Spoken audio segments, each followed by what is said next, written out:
તો રાજકોટના આંગણે પ્રથમ વખત ચક દે ઇન્ડિયાના દ્રશ્યો જોવા મળશે। ગુજરાત પોલીસ તંત્રના યજમાન પદે 21 વર્ષ બાદ ફરી 74મી ઓલ ઇન્ડિયા પોલીસ હોકી ચેમ્પિયનશિપનું આયોજન કરાયું, જેમાં દેશભરમાંથી અલગ અલગ રાજ્યોની 35થી વધુ પુરુષ અને મહિલા ટીમો ભાગ લેશે, જેમાં પેરામિલિટરી ફોર્સના પણ સમાવેશ થશે।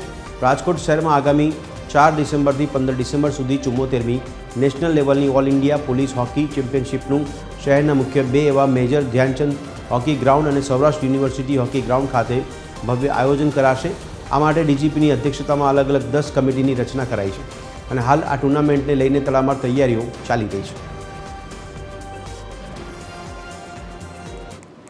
રાજકોટ શહેરમાં આગામી 4 ડિસેમ્બરથી 15 ડિસેમ્બર સુધી હોકીનું રમત ઉત્સવ યોજાશે। ઓલ ઇન્ડિયા પોલીસ દ્વારા આ હોકી રમત ઉત્સવની ઉજવણી કરવામાં આવે છે।